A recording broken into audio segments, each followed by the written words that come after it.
What's up sa inyo mga kabayan ni Sir Homeboy Jonard. Yan, so today is Tuesday, alas 6 na umaga. Magising tayo. Nagka-crave ako. Kumain, kahit ano.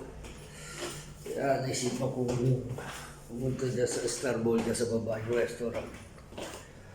Kasi may tinitigil silang breakfast dyan na mura, yung taga 9 dirhams. Pag dati 8 dirhams yan, ngayon 9 dirhams na. Ngayon, pag kinain mo doon sa loob ng restaurant, may libre sabaw. Pero pag tinake-out mo, walang libre sabaw. So, doon na tayo.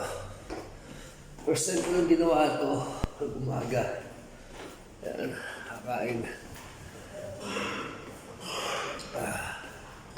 Hindi ko alam, pero mamaya, pagkas natin kumain, tulog ulit tayo, kaya tulog ulit. Tapos, kung bandang hapon, walking tayo. Mamalansya muna tayo. Tapos mag-ayos ng kwarto, tapos walking. Ay. Tapos, mag-iitlog lang tayo. Meron akong napanood at nabasa na ang itlog pala, isa sa mga protein yan na pwede mong i-substitute sa mga meat, chicken, like chicken breast or beef, pork, yan. So, mamaya, wala kung scramble or nilaga ang gagawin ko. Basta, mamaya. Yan. So, makikita nyo, ba, daming damit ah.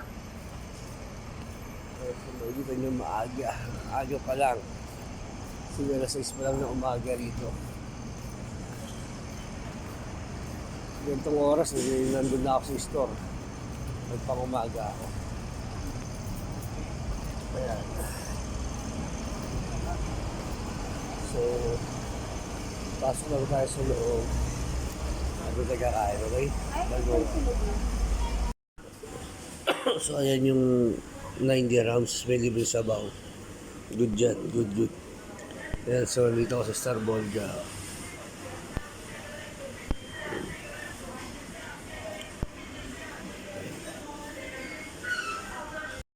Dito, minsan pag may pera, dito ako kumakain pag tinatamad ng magluto. Masarap dito, Filipino food.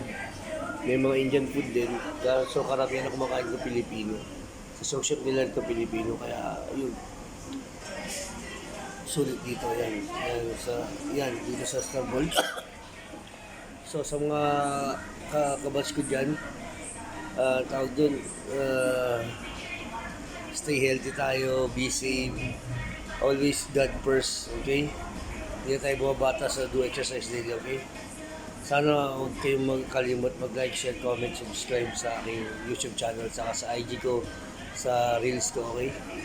Peace out.